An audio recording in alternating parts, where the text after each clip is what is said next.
My girlfriend leaned toward my best friend and said, "I wish I'd met you first." Half my family heard. I just replied, "Got it," and walked away. A year later, she finally learned what those two words really meant. It happened at a family barbecue, the kind that's loud, messy, and full of overlapping conversations. My parents' backyard was packed. Music playing, cousins laughing, the smell of grilled food everywhere. I was standing by the deck, talking to my uncle about a job offer I'd been considering. My girlfriend, Sophie, was sitting nearby with my best friend, Ryan. They were laughing about something, leaning close across the table. At first, I didn't think anything of it. They'd always gotten along well, maybe a bit too well sometimes, but I trusted them both. Ryan and I had been friends since we were 12. Sophie and I had been together for almost 3 years. They'd met through me. Then I heard it. Not loudly, not shouted, but loud enough that the words slipped through the chatter and landed right in my chest. "I wish I'd met you first." It was Sophie's voice. Soft, a little tipsy, that flirty tone people use when they think no one's listening. Ryan froze for a moment. I could see the panic flicker across his face. He laughed awkwardly and said something like, "Come on, don't say that." But Sophie didn't back down. She smiled and shrugged. "What? It's a compliment." And the worst part? Half my family was sitting around the table. My aunt, my cousin, even my mom, all of them heard it too. There was this weird silence. Then someone, I think my cousin, let out a small, uncomfortable laugh. My uncle looked away. And me? I just stood there, my mouth dry, heart thudding so loud it drowned everything else out. I walked over slowly, put down my drink, and said, "Got it. That's all. Just got it." And then I turned and walked straight out of the backyard, down the side gate, and into my car. Didn't look back. Didn't yell. Didn't make a scene. Just left. That night, I turned my phone off. When I finally checked it the next morning, I had 22 missed calls and a dozen texts. Sophie, my mom, even Ryan. "Mom, honey, don't overreact. It was just a joke." Ryan, "Man, please call me." It wasn't what it sounded like. "Sophie, you're seriously going to walk away like that? We were all drinking. You're being too sensitive." That last one hurt more than what she said at the party. Too sensitive. That phrase had always followed me around. Growing up, whenever I'd take something seriously, a joke, a comment, a look, I'd hear it. "Don't be so sensitive." It was like everyone had agreed that my feelings came with a warning label. Handle with dismissal. The next few weeks were quiet. Sophie tried reaching out, texting, calling, even showing up at my apartment once. I didn't answer the door. Ryan showed up too, separately. He looked genuinely miserable. I think he was embarrassed more than guilty. Said he didn't flirt back, that he didn't know how to respond. I believed him honestly. Ryan wasn't the type to cross a line like that. But Sophie, she'd said what she said because she wanted me to hear it.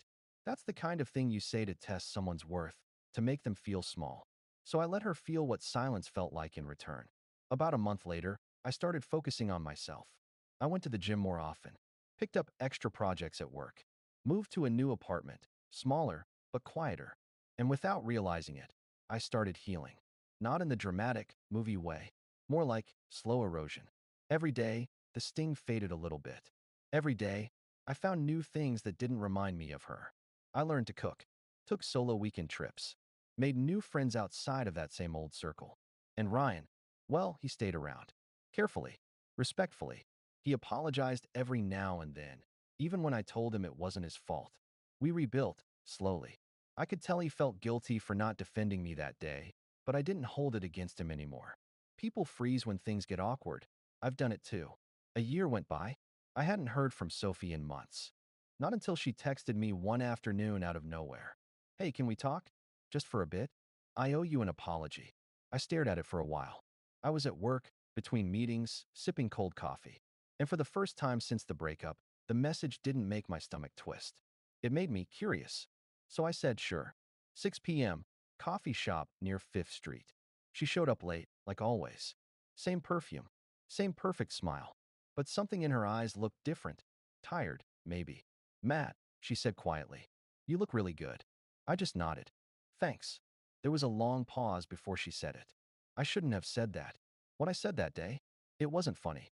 I was drunk and insecure and, I don't know. I just wanted attention. I watched her fidget with her bracelet, waiting for me to say something. But I didn't. I just let the silence hang there. Finally, she looked up and whispered, "You're not going to say anything?" I smiled a little. "You already said everything you needed to say, Sophie. You just said it a year too late." And that was it. We didn't hug. We didn't agree to be friends. We didn't promise to stay in touch. She left first. I stayed behind, finished my coffee, and felt peaceful.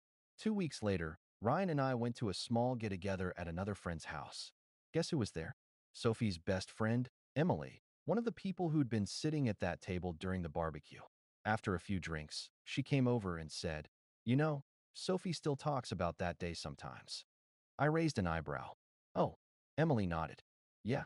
She said she thought you'd come crawling back, that she didn't think you had it in you to actually leave. Said she thought you'd always be that nice, patient guy who'd forgive anything." Then she smiled, almost proudly. She was wrong. I didn't respond. I didn't need to, because for the first time I realized she wasn't the one who had changed. I was. That night, as I drove home, my phone buzzed with another message. From Sophie. "I saw you tonight. You looked happy. I'm glad, even if it hurts." I didn't reply, not because I wanted to be cruel, but because I finally understood that walking away that day wasn't about punishing her. It was about saving the parts of myself I'd been giving away too cheaply. And that was worth more than any apology could ever fix. About a year and a half had passed since that barbecue. I was living in a different apartment, had a small balcony covered in plants I somehow hadn't killed, and a cat named Milo who slept on my laptop whenever I worked. Life had gotten stable, predictable in a peaceful way. I'd started freelancing, design work, mostly, and had built a steady client base. It wasn't glamorous, but it was mine. Every small success, every project that turned out better than I'd planned, felt like a quiet victory. I didn't think about Sophie much anymore. Not consciously. Sometimes I'd run into mutual friends who'd mention her name, and I'd feel a flicker of recognition, like hearing a song I used to love but couldn't listen to anymore. Apparently, she'd quit her job, tried to start a lifestyle blog, then pivoted to personal coaching. I wasn't surprised. Sophie was always good at reinventing herself, at least online. Then one night, out of nowhere, I got a DM from Ryan. "Ryan, hey, can I ask you something? It's kinda awkward." Me. "Go ahead." Ryan. "Sophie's been reaching out to me lately. Like, a lot. Just wanted to be upfront with you." I stared at the message for a while. My stomach dropped, not out of jealousy, but because I suddenly understood the pattern. Sophie always circled back when she felt things slipping away, when the attention faded, when she needed to remind herself she still could. Me. "Do what you want, man. Just be careful." Ryan. "I'm not planning to. It's weird. She keeps bringing up the barbecue like it's some big misunderstanding." Me. "That sounds like her." He replied with a sigh emoji. I closed the chat and didn't think much more of it. 2 weeks later, though, my phone buzzed with a number I didn't recognize. Voicemail. "Hey Matt, it's Sophie. Please don't hang up if you get this. I need to talk. It's not about us. It's about Ryan." I didn't listen to the rest right away.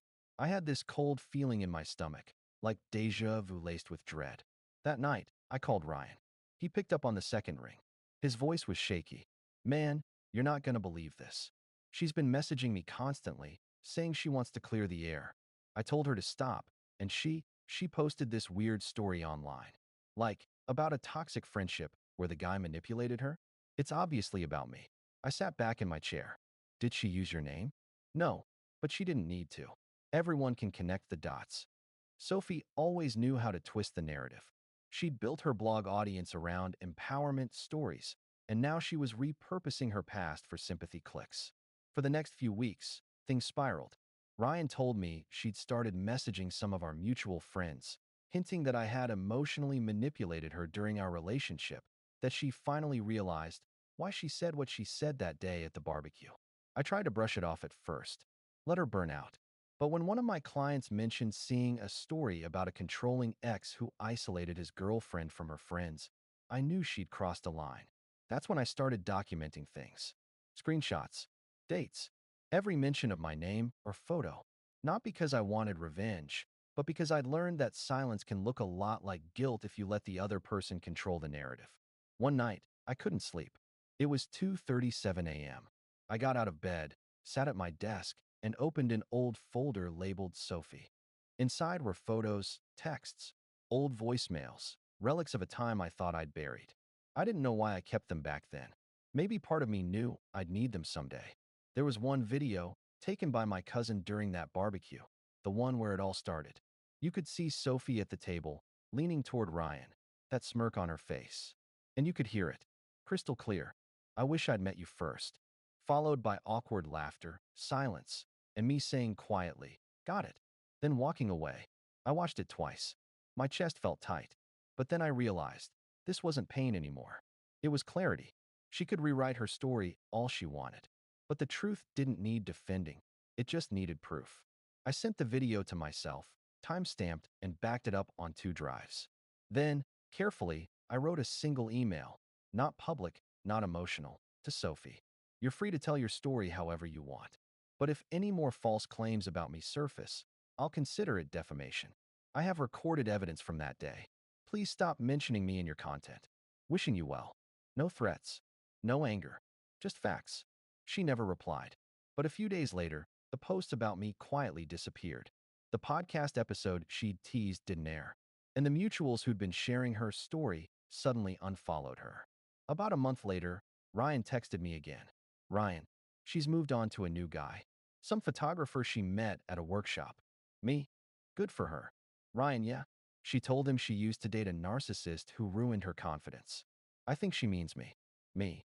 Then let her keep meaning whoever she needs to. It wasn't bitterness. It was detachment. A calm understanding that people who thrive on chaos eventually destroy themselves trying to keep it alive. The following spring, my company offered to sponsor me for a design conference in Chicago. I said yes. I flew out, gave a small talk about branding and identity, and ended up getting approached afterward by someone who'd recognized my portfolio from years ago. Her name was Lila, a photographer, quiet but sharp. We talked for hours. For the first time in forever, it didn't feel like performing. We started seeing each other casually after that. No games, no blurred lines, no trying to fix anyone. Just peace. Then, one evening, as we were watching a movie, my phone buzzed again. A name I hadn't seen in months. Sophie. Hey, I heard you're seeing someone new. I'm happy for you. Just wanted to say I'm sorry again, for everything. I didn't realize how much I hurt you until I lost everyone else too. I stared at the message for a long time. Lila glanced over. Everything okay? I smiled faintly.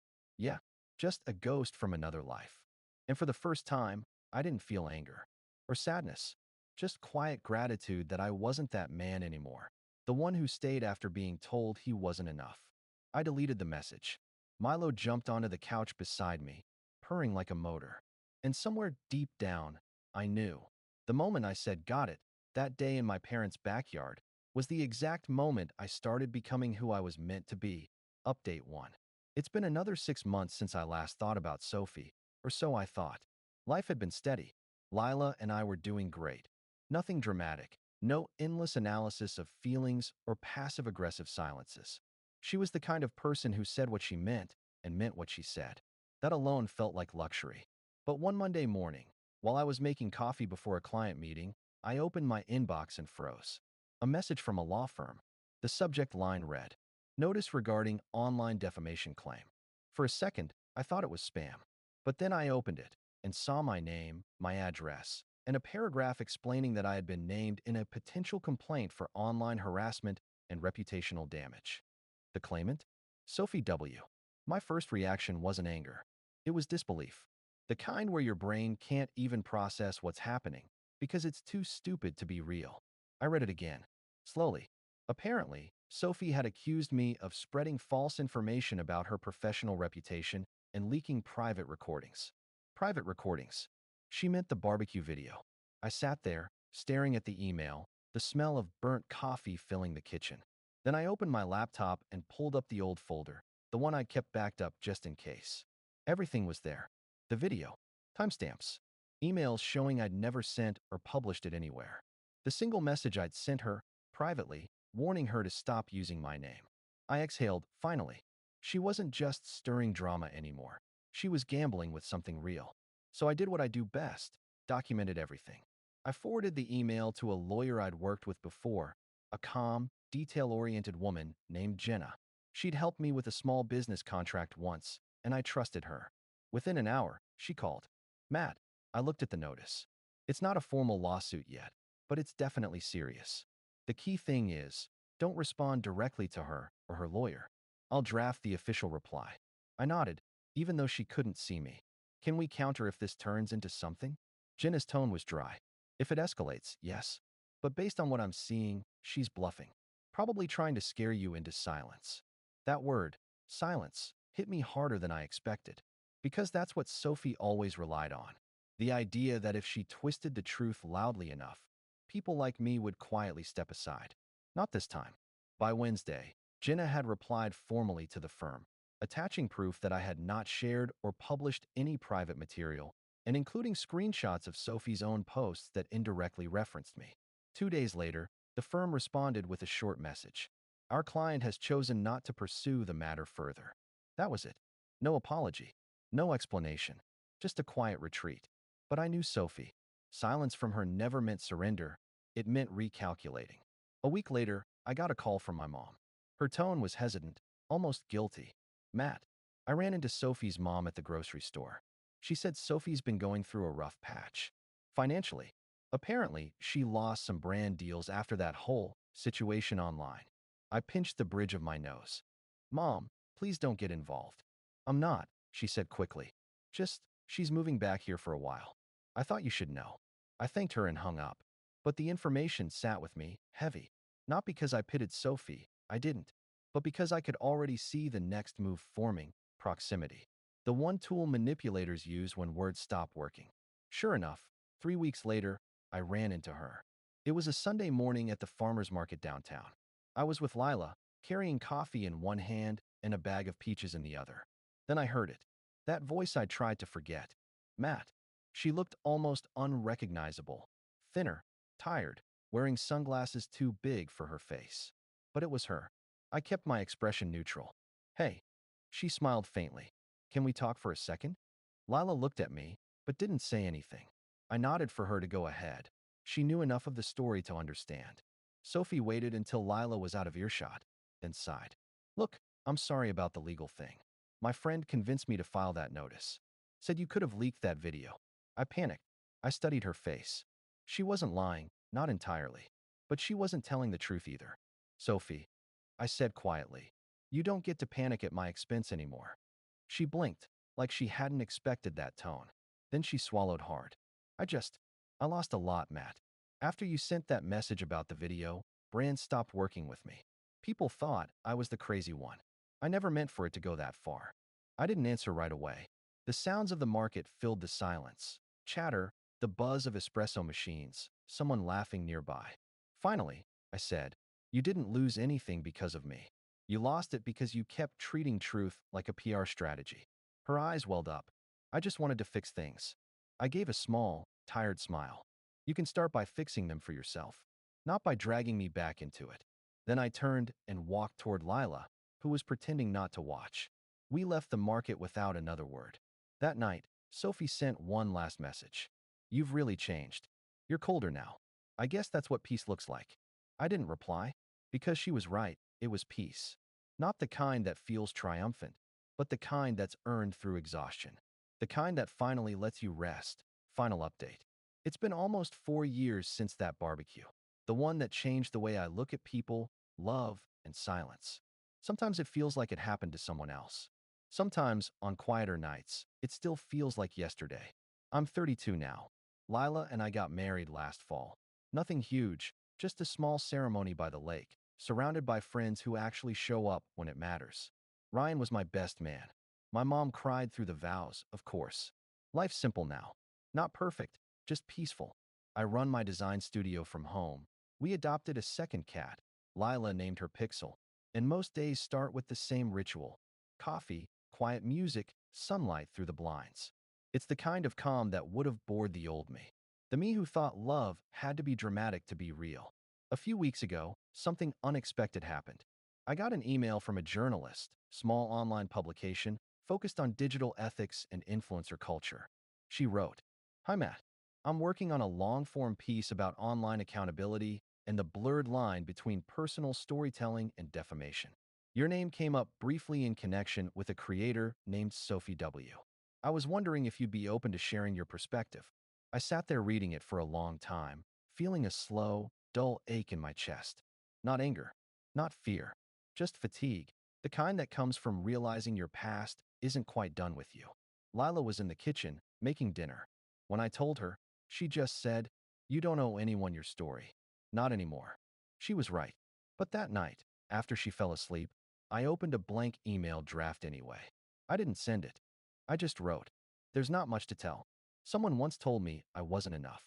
I believed her for a while, until I stopped. Now I live quietly. I love deeply. And I've learned that closure doesn't always look like confrontation. Sometimes, it's just never needing to explain yourself again. Then I closed the draft and deleted it. A month later, the article came out. It mentioned Sophie, her past controversies, the blurred ethics of monetizing personal trauma. My name never appeared, not even a hint. Still, I read it twice. Not out of curiosity, but to see if she'd changed. She hadn't. Same tone, same self-pity disguised as reflection. But for the first time, I didn't feel anything. Not vindication, not resentment. Just distance. Like watching an old movie and realizing you don't recognize yourself in it anymore. 2 nights ago, I got another message, from Ryan this time. "You remember Sophie's blog? It's gone. She shut it down. Moved out of state, I think." I stared at the screen for a while, then typed back, "I hope she finds peace." He sent a thumbs up emoji, then added, "You already did." And I guess he's right. Because peace isn't loud. It doesn't announce itself with a dramatic ending or some cinematic revenge. It just slips in quietly one day, while you're cooking dinner with someone who loves you, or watching your cat chase sunlight across the floor, and you realize you haven't thought about the people who broke you in a very long time. Sometimes, when I drive past my parents' old house, I still think of that barbecue, of the moment I heard her say, "I wish I'd met you first," and of my own voice, calm and tired, saying, "Got it." Back then, I thought I was walking away in defeat. But I wasn't. I was walking toward the version of myself that knew silence doesn't mean weakness. It means choosing your battles and refusing to live inside someone else's chaos. And maybe that's what growing up really is. Not winning every fight, but learning which ones you never needed to start in the first place.